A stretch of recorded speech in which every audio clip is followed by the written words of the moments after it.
everybody, welcome to Adventures with Peps. Today we are doing something a little bit different. I have a cheat sheet of notes, that's how important this is. So recently over on Discord, my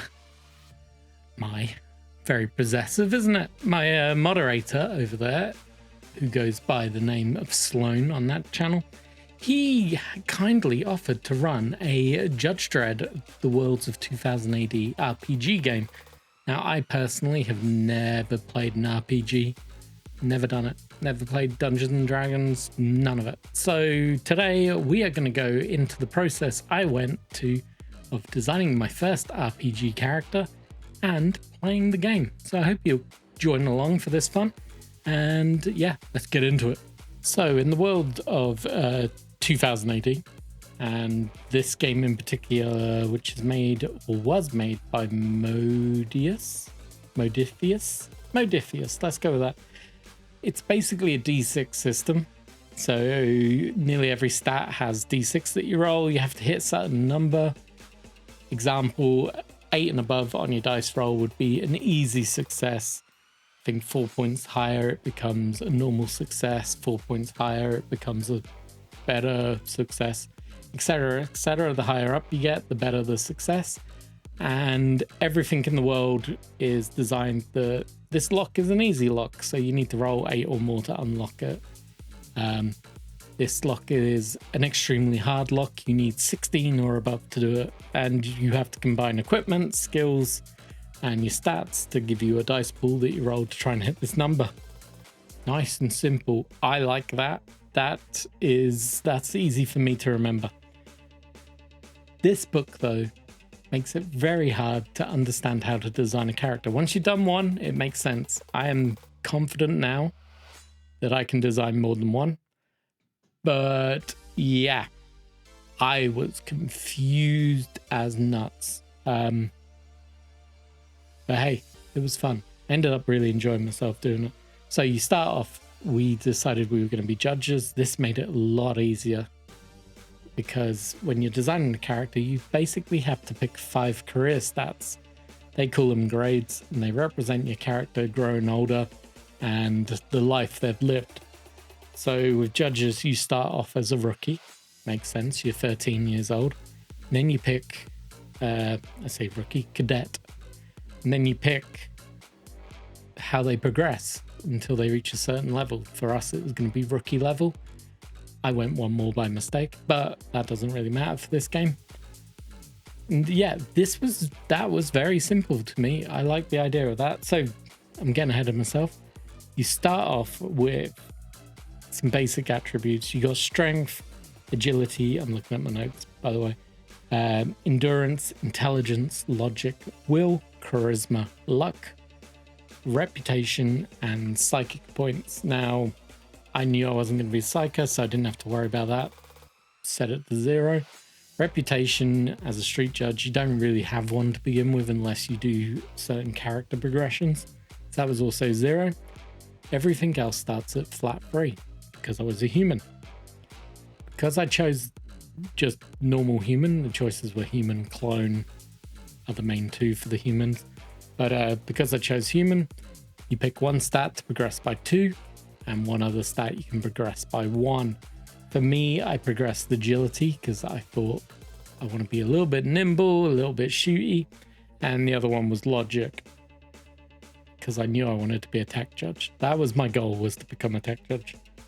You then pick some basic skills. So I picked things like computers and fortitude and dodging were my first 3 that I chose. And started adding points in those. You then pick your levels as you go through. So I start off as a cadet. You get some skill improvements that up your basic attributes. You also gain a skill like Academy of Law, which gave you some additional rules for your character. You also gain some more generic rules as you go along.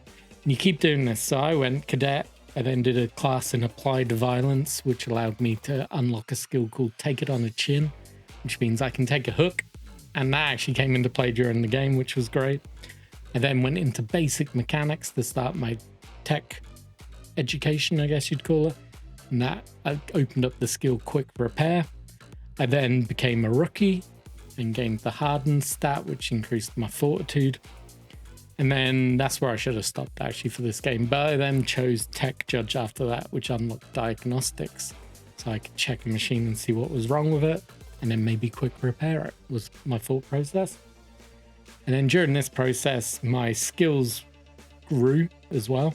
So I was strength 7, agility 8, endurance 6, intelligence 7, logic 8, will 5, charisma 4, and luck 7, which is pretty damn good, I thought. When it comes to dice rolling, you then struggle. But basically, anything over 6 gives you 3 dice. Anything below 6 gives you 2 dice. It's rare that you get higher than 3 for a starting character. But then I ended up with additional skills like computers, fortitude, dodging, communicators, intuition, perception, law, pistols, riding, light armor, clubs, and brawling. Now these all add dice to your dice pool. I did forget some of these rules during the game, but it didn't really affect things. But for example, if my strength was strength 7, so in game that gives me a dice start and dice pool of 3 dice. I then get to add an additional dice because I had a 2 in clubs, using clubs, and that was mostly what you use as a judge, is the day stick, which is a type of my brain just died club. And then I also have brawling, which added another dice. So technically I could roll 5 dice in close combat when using a day stick, which is pretty good. And then shooting, I could use agility, which for me was an 8, so I got 3 dice for that. I had pistols, which would give me +1, so I'm suddenly rolling 4 dice for that. And yeah, that's pretty much it. So if you wanted to shoot someone, most characters would have different defense scores. So melee, you have to roll above their defense score to hit them. Ranged, same again. Just things like that where you're rolling dice. It's very simple, very straightforward. I really enjoyed it. Had a great time building out my character sheet, as you can see here. Did a little drawing. In my mind, I had a bushier beard back then when I was drawing them. It was going to represent me. But when it came to gameplay, comically Sloan only had a female rookie judge, so my character just rolled with it. Quite enjoyed it. Right, talking of the game, let's dive into that portion of the video. Right, so with the character designed, we met up over Easter on the Saturday on Discord, and we're all in different time zones. There was myself, Adventures with Peps, there was Happy, and there was Slime, who was the GM. Now, he had made 3 amazing tables, or zones, we'll call them, that the one-shot mission was going to cover. And it represented our rookie judges discovering a crime and going off and trying to shut it down. And I adored every minute of it. So let's go for it. The mission was called Sweet Justice. Now, you had my judge, which was called Judge Sila. We had Happy's judge, which was Judge Thomas. And then we had a backup judge called Judge Mutz. Now, he was going to be our... I'm trying to think what they call him now. He was going to decide our fate, obviously, on this rookie run, to decide if we'd become half-eagle judges and get off to patrol on our own. Now, the mission started off in a nice T-junction of Mega City 1 that we ended up calling the Bugle Block, for the reason that it had a Bugle newspaper station in there, and I was given the task of naming the place, so I decided we'd name it after the newspaper block. And once again, Sloan did an amazing job, as you can see in these pictures. There's buildings, there's Star Wars terrain, it just looked wonderful. Now, with it being my first time playing, Sloan was very kind and gentle with some of the guidance going forwards, but we ultimately got to explore the area and tried to spot crimes that were happening. So the first crime that got spotted was a jaywalker, and I ran off to deal with him, shouted at him from across the street, forced him to come over to where I was, making sure he was crossing safely, then arrested him. It was quite a nice, funny start to the game. But as Judge Thomas and Judge Mutz caught up with me, a cheeky little perp threw a brick at Judge Mutz and clinged his helmet, which led to a bit of combat. Nothing too crazy. Judge Thomas chased down the brick wielder who climbed the ladder and was trying to sneak along the overpass of the street. He was quickly caught by Judge Thomas, who is very good at close combat, and he found himself quickly overwhelmed, and the perp was arrested and gently pushed off the ledge onto the ground below. Whilst that was happening, my Judge Silo, he took a little look behind the barricade just to make sure there was no one else there, and discovered there was another cheeky little perp hanging out, getting ready to cause mischief. Luckily, I was able to take him down. It was at this point that everything went a little bit crazy. Having 2 perps arrested, Judge Mutz actually dealt some, in my opinion, harsh street justice and killed the perp who was attacking me, at least, and declared that was how you deal with crime. I love that idea. He's a heavy-handed judge who maybe needs to be looked at by the SJS, but that's a story for another day. We then carried on searching the area. I discovered a taxi that hadn't paid for its parking, so we dealt with that and got it towed by a H-Wagon. And then there was a cheeky little guy hiding in the skip near the Bugle newsagents, and he basically turned the skips into a mini apartment full of electronics and some illegal sugar, and Judge Thomas dealt with that one. It was at this point that there was this loud screech, and a bike came flying out of nowhere and crashed into the wall. Now, luckily it didn't hit anyone. It kind of took us all by surprise, but hidden in the back of the bike was some sugar, some illegal sugar, and we discovered that there may be a secret warehouse just in the close outskirts of the Cursed Earth that had an illegal sugar factory inside it. And this was confirmed by Judge Mutz's narc. He has a little narc who's in this final picture, selling illegal wares in the corner. And with that information, this first part of the scenario was complete. We felt we did pretty damn good. And we now had a location for an illegal sugar factory out in the Cursed Earth, which led us nicely into the second part, which, as you'll see in the photos, Sloan outdid himself. We had some radioactive puddles of acidy goop that if you fall into it wouldn't instantly kill you, but it would definitely burn. We had this amazing Cursed Earth tanker that in this scenario you could imagine was carrying the sugar into Mega City 1. And we came in from one side with the hopes of spying on and seeing what was going on inside. So I tasked myself as a junior tech judge to head over to the vehicle, and I pretty much just started ripping wires out of the truck until it was disabled. I didn't really have the technical fortitude to do it in a nice way, so I just started ripping wires out. Now, I was really lucky because I went a bit gung-ho. I could have been easily spotted by the guys that were in the warehouse, but luckily, due to a little sandstorm, I got away with it. And as that happened, Judge Thomas snuck up to the main doorway, took a peek through the window slot, and could see inside there were 4 kind of muty desperados who were playing cards on a table in the middle. It was decided that Judge Mutz, who was still appraising us, would go round and cover the rear exit. I, Judge Silo, would climb up the side and peek through the window to get a better view. And Judge Thomas would bang on the door and see if he could break in that way. As soon as he banged on the door, bullets went flying. It all hit the fan.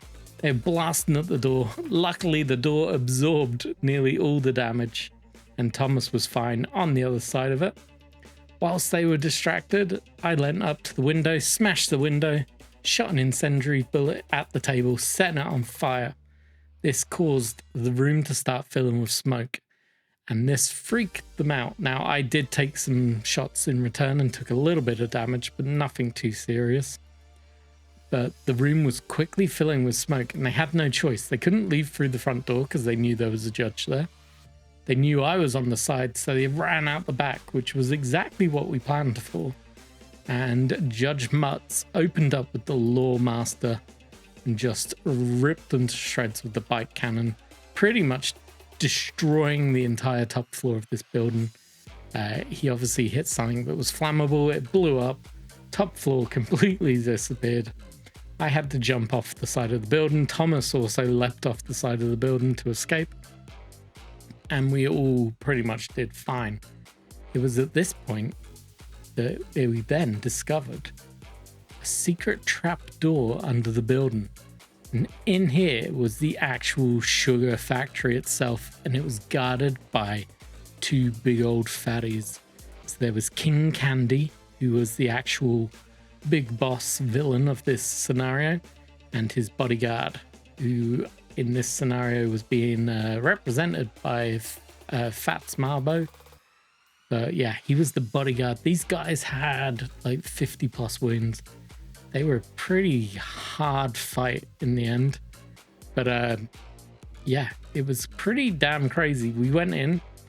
I fired a couple of shots, not doing a lot of damage, I gotta be honest with you. I kept rolling a lot of 11s in this game. Judge Thomas ran up and was clubbing him for a while. Judge Thomas also got bounced down the staircase at one point, giving me an opening shot to ping him again. But due to our overwhelming firepower and close combat attacks, we were able to take down the bodyguard.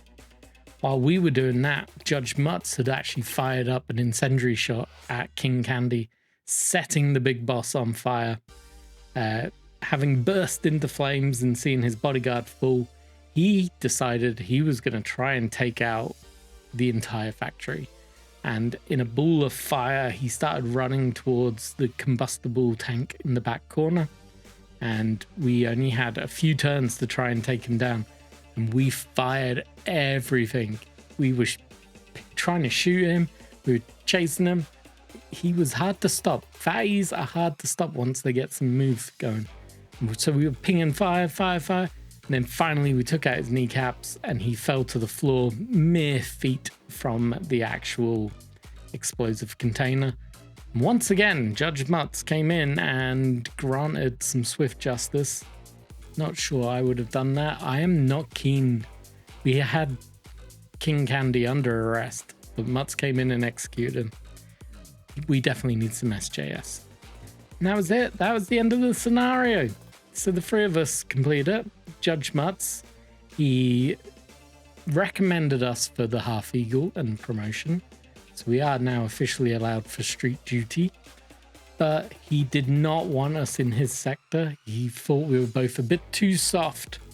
For the mean streets of the Bugle Block.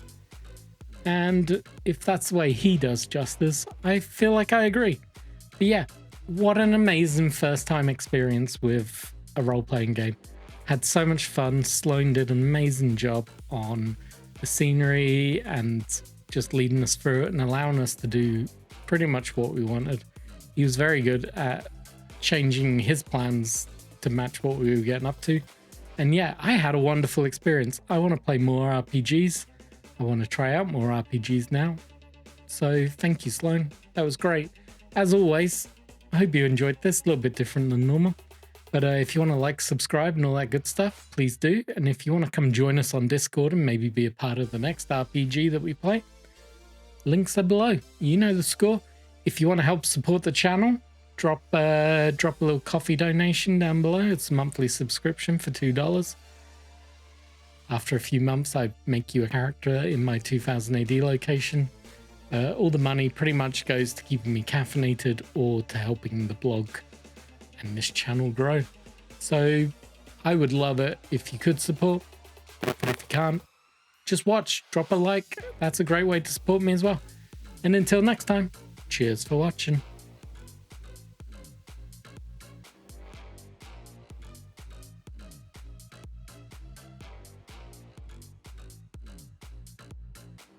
Hey, thank you for watching this video. Make sure you like, subscribe, and then go watch this one. This one up here. Give it a click. Bye-bye.